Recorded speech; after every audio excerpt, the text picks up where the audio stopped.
राज्य कमेटी की ओर से आपको बहुत बहुत धन्यवाद देता हूं। लड़ाई और युद्ध के अंदर संख्या कोई मायना नहीं रखता, इसलिए नहीं रखता कि एक दिन की लड़ाई नहीं है, इस लड़ाई को लंबा लड़ना पड़ेगा और जिस लड़ाई को लंबा लड़ना पड़ेगा उसमें समय समय के ऊपर समीक्षा करके आपको रणनीति बदलनी पड़ेगी। आप 1 साल हो गए, बाकी बात किसान सभा की ओर से आपको कहना चाहता हूं कि जो साथी यहाँ पे आए हैं उन साथियों के नाम आप लोगों ने नोट किए हैं, उनका गांव और मोबाइल नंबर नोट किए हैं। आप किन पंचायतों का साथी है उन पंचायतों को सेलेक्ट करो, किस गांव का साथी है उस गांव को सेलेक्ट करो और उसके बाद इस लंबी लड़ाई को लड़ने के लिए आपको एरिया वाइज लोगों को बुला करके, गांव वाइज लोगों को बुला करके और आपको पंचायत वाइज लोगों को बुला करके इस लड़ाई को लंबा करना पड़ेगा। मैं ये भी निवेदन करना चाहता हूं कि गांव में जाओ, मोर्चा बंद करो। जिस तरीके से पुलिस की चौकियां लगी हुई होती हैं, आप लोगों को गांव के अंदर सर्व समाज के लोगों को इकट्ठा करके, किसानी को इकट्ठा करके जो जमीन का कलेजा चीर करके अन्न पैदा करता है वो किसानी वर्ग में है। उसकी कोई जात नहीं होती, उसकी कोई पात नहीं होती, उसका कोई धर्म नहीं होता।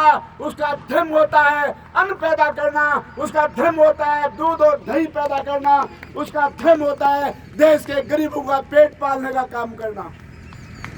इसलिए लोगों को जोड़ो, राजनीतिक चोले फेंक दो उठा करके।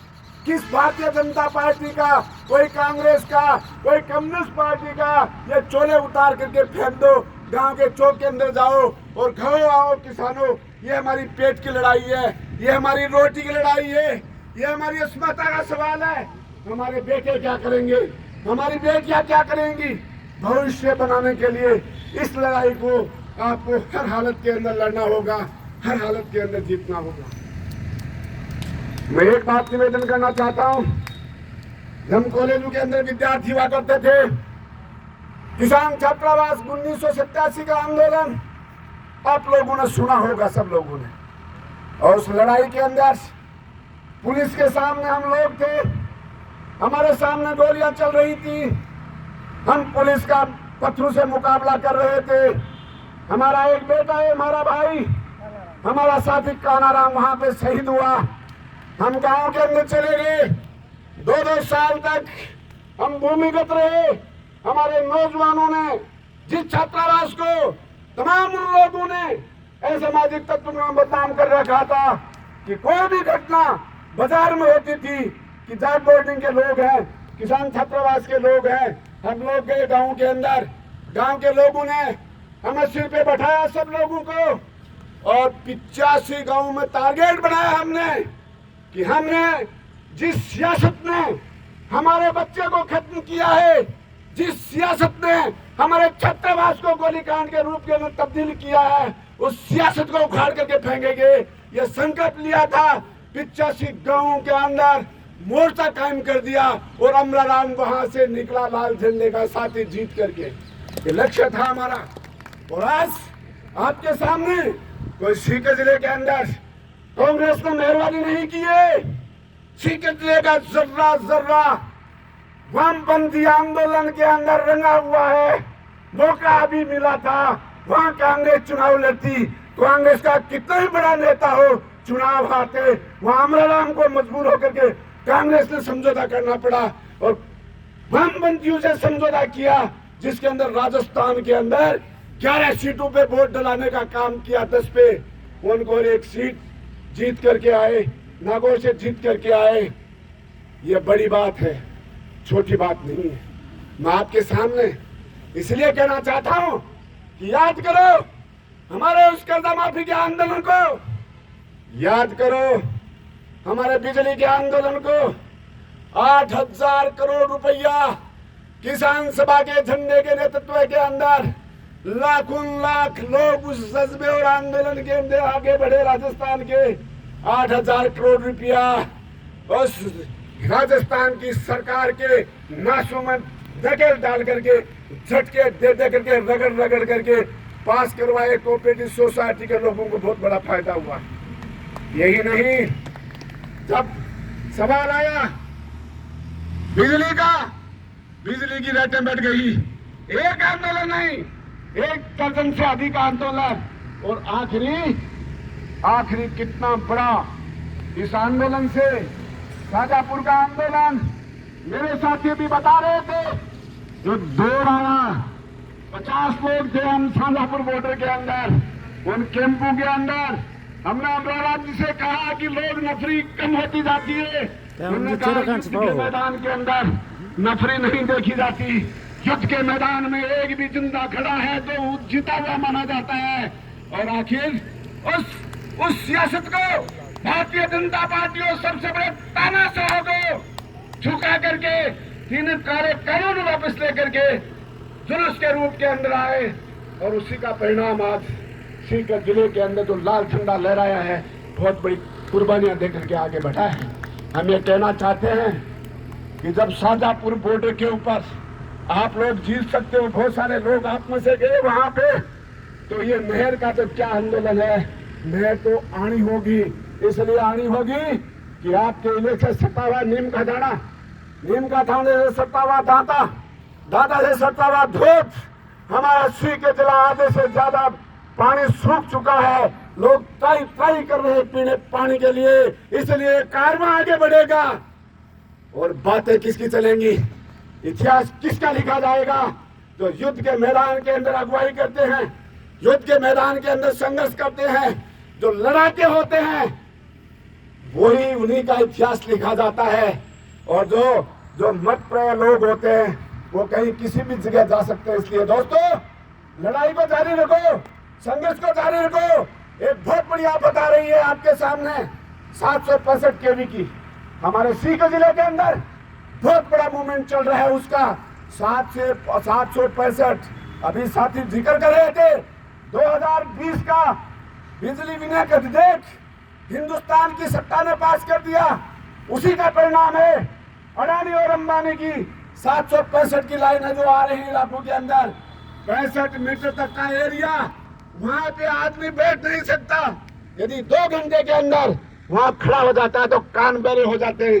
इतनी बड़ी लाइन जो बिना मुआवजे के आ रही थी, सीकर की तमाम सरहदों के ऊपर रोक दिया गया, चौकियां बैठा दी गई और मजबूर कर दिया कंपनी को। उस किसान के अंदर गाइडलाइन लेकर के आगे प्रशासन आया सामने। हमने कहा जब तक गाइडलाइन के हिसाब से मुआवजा नहीं दोगे, हमारे वहां पे हैंडपंप आ गया और जमीन के नीचे हमारा मकान आ गया, और जमीन के नीचे हमारे मकान आ गए, और जमीन के नीचे हमारा कुआं और ट्यूबवेल आ गया। हर का अलग अलग मुआवजा है।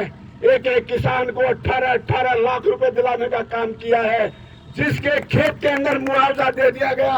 और यही नहीं, बल्कि लाइनों के नीचे जमीन आती है उसका भी मुआवजा है। और एक और मांग कर दिया है, हमने कहा जब तक ये लाइनें रहेंगी, हमारा खेत रहेगा, तब तक आपको प्रतिवर्ष उसका मुआवजा देना पड़ेगा।